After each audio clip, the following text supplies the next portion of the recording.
et la poursuite de la riposte internationale contre les Houthis au Yémen. Menés par les États-Unis et le Royaume-Uni, de nouveaux bombardements de la coalition sont intervenus ce week-end contre le groupe rebelle soutenu par l'Iran. Pour son premier commentaire public depuis le début des frappes, le président Joe Biden a annoncé qu'il répondrait si les rebelles Houthis poursuivent leur comportement inacceptable. Fin de citation. Depuis le mois dernier, vous le savez, la rébellion yéménite multiplie les attaques contre les navires en mer Rouge et met en péril le trafic maritime. Conséquence sur le commerce mondial, le géant automobile Tesla a été forcé de suspendre pour 2 semaines sa production dans son usine berlinoise en raison d'un problème d'approvisionnement. On poursuit avec l'engagement d'ArcelorMittal en faveur de la décarbonation. 1,8 milliard d'euros pour réduire les émissions de CO2 sur l'usine de Grande-Synthe. C'est le montant annoncé par le groupe sidérurgique et l'État français. Bruno Le Maire et Christophe Béchu doivent d'ailleurs se rendre sur le site nordiste ce lundi. Les ministres de l'économie et de la transition énergétique visiteront l'un des 50 sites industriels les plus émetteurs de gaz à effet de serre. Concrètement, le projet de décarbonation sera accompagné par une unité de réduction de minerais de fer et de fours électriques. Il devrait permettre à terme d'éviter 4,4 millions de tonnes de CO2 par an, soit 5,7% des émissions industrielles de la France. Terminons par la petite phrase du week-end. D'ici notre réunion de juin, nous aurons eu des données importantes. Déclaration signée Philippe Lane, chef économiste de la BCE, au sujet de l'évolution salariale, données clés, vous le savez, pour envisager la première baisse des taux d'intérêt. Une série attendue avec impatience par les investisseurs, mais pour laquelle Philippe Lane souligne qu'aller trop vite serait contre-productif. Même si nombre de spécialistes parient sur une détente dès le mois de mars, ils préfèrent tempérer les ardeurs.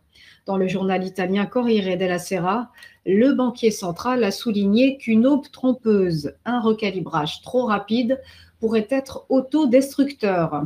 Alors que l'inflation en zone euro est désormais sous contrôle, les marchés anticipent actuellement une baisse de 150 points de base sur l'ensemble de 2024, ce qui amènerait le taux directeur de la Banque centrale européenne de 4% à 2,5%. On passe au point bourse. Le rappel de la clôture des marchés vendredi dernier avec un CAC 40 qui pointe à 7 465 points.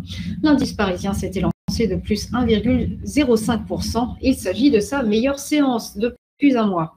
À noter que la cote parisienne a gagné 0,6% sur l'ensemble de la semaine. À Francfort, le DAX a bondi de 0,95% à 16 704 points et sur l'ensemble de la semaine, eh bien, il a pris 0,66%. Progression aussi à Londres pour le FTSE, plus 0,64%.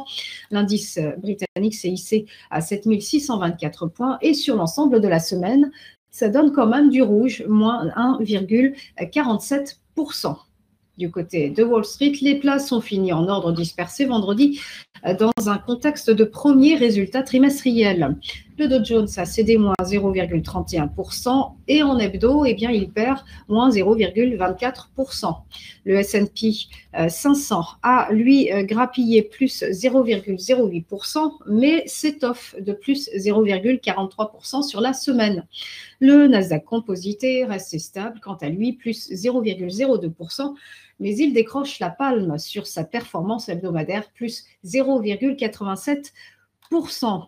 Du côté du Proche-Orient, vous le savez, les tensions demeurent vives. Idem au Yémen, on en parlait au début de ce live avec les frappes sur les Houthis. Eh bien, ça se ressent sur les prix du pétrole qui sont en hausse de plus 2,7% en moyenne sur la semaine pour le Brent et le WTI.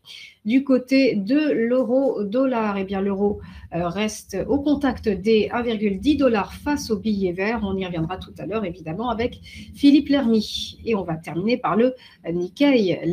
L'indice japonais clôture en hausse de 0,9% et franchit la barre des 36 000 points. Sachez qu'il s'agit de son plus haut depuis 34 ans. Voilà pour les news. On va marquer une première pause et se retrouver juste après pour Chronocac avec Mathieu Serron. À tout de suite.